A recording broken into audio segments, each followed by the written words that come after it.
नमस्कार दोस्तों, स्वागत है आपका अपने चैनल सिविल एजुकेशन में। और सिविल एजुकेशन में सबसे बड़ी बात क्या आती है आपको दोस्तों कि इस चैनल पे आपको टोटल साइट की प्रैक्टिकल प्रॉब्लम से रूबरू करवाया जा रहा है। प्रैक्टिकल प्रॉब्लम बहुत सारी हैं। आप टेक्निकली कौन सी गलतियां होती हैं या फिर वर्कर कौन से गलती कर सकते हैं, खासकर जब आपको इस तरह की बिल्डिंग्स जैसे आप देख रहे हैं कि कितने दूर दूर पे कॉलम लगे हुए हैं। उसके साथ साथ आपको ये भी ध्यान देना है कि ये कॉलम जितने भी किए जा रहे हैं इनकी लिफ्ट देखिए कितनी हाइट तक है। मीन्स ये ग्राउंड फ्लोर यदि आप यहाँ कंसीडर करें तो इस ग्राउंड फ्लोर से ये हाइट जो है लगभग दोस्तों ये जो फ्लोर थी 18 मीटर की थी।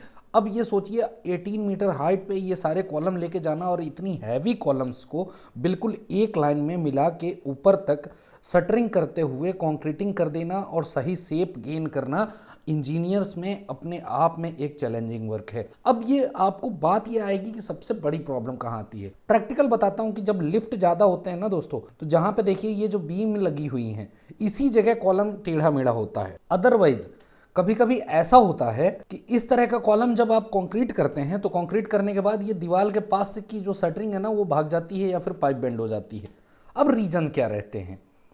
अब देखिए सबसे कमी क्या रहती है कि कोई भी इंजीनियर्स डिजाइन नहीं करते और थंब रूल के हिसाब से ही चलते हैं कि इतने पे बैटन लगा दो और इतने पे काम कर दो। तो आपके लिए यहाँ पे ये वीडियो बनाई जा रही है कि जिसमें आपको प्रॉपर टेक्निकल तरीके से बताया जाएगा कि वो प्रॉब्लम क्यों आती है, ये कंसिडरेशंस क्या थी, कैसे लोड कैलकुलेट किया गया था फॉर कॉलम डिजाइन के लिए, क्योंकि बीम का बन चुका है, स्लैब का बन चुका है, वॉल का बन चुका है।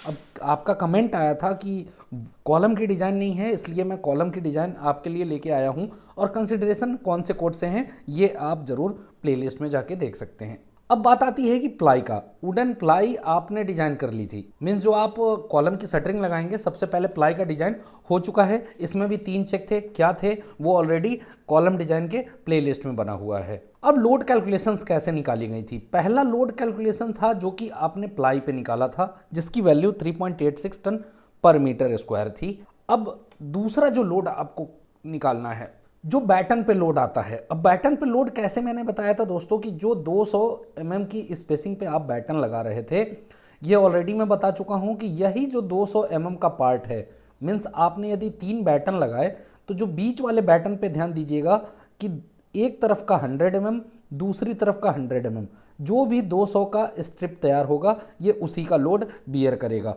तो जो 3.86 था उसमें 0.2 का मल्टीप्लाई कर दिया गया है, तो ये जो वैल्यू है 0.772 टन पर मीटर आई है। अब बैटन का बेंडिंग चेक हो चुका था, सीयर चेक हो चुका था। अब ये दोनों चीजें हो चुकी थी। थर्ड चेक बचा हुआ था दोस्तों जिसको कि डिफ्लेक्शन चेक कहते हैं। अब कहेंगे कि इतनी चीजें क्यों जरूरी हैं? जैसे यहां देख लीजिए ये जो बोर्ड बना हुआ है, ऐसा भी हो सकता है कि जब ये लोड पड़ेगा तो जो बैटन है टूटेगा नहीं लेकिन हल्का सा बेंड हो जाएगा।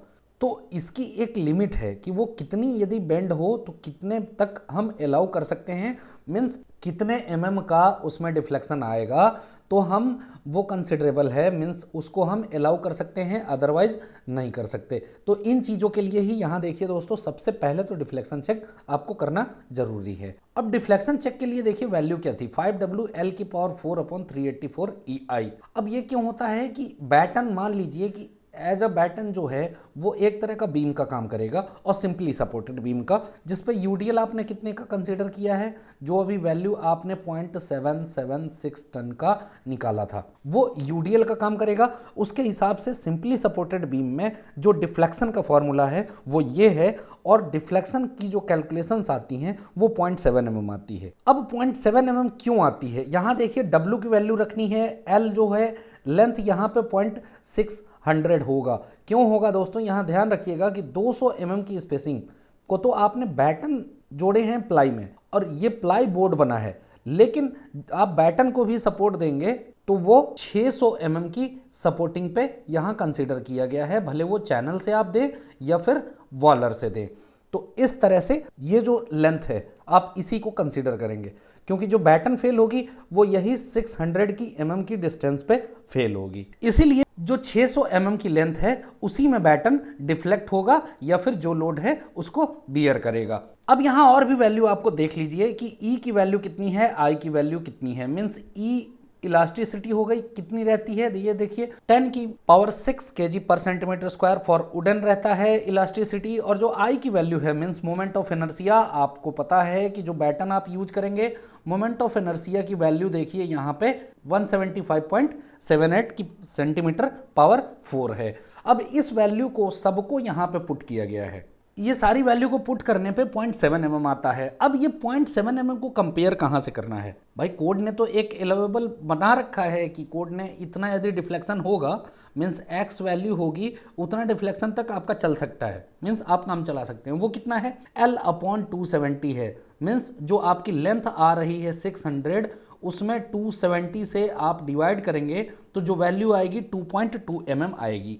अब जो लोड से डिफ्लेक्शन जो आ रहा था अलाउेबल डिफ्लेक्शन से कम है, मीन्स जो 0.7 mm था वो आपका 2.2 mm से कम है, इसलिए आप कह सकते हैं कि जो आप डिजाइन कर रहे हैं वो बिल्कुल सेफ है, क्योंकि जो आपका लोड आ रहा है उससे बैटन 0.7 mm डिफ्लेक्ट हो रहा है, लेकिन वो 2.2 mm आप डिफ्लेक्शन अलाउ कर सकते हैं, इसलिए सेफ है।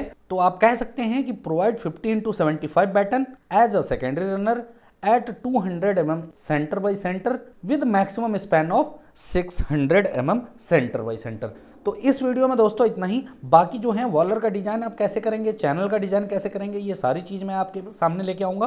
तो अब मुझे विदा दीजिए, नेक्स्ट वीडियो के लिए आपका बहुत बहुत धन्यवाद इस वीडियो में बने रहने के लिए।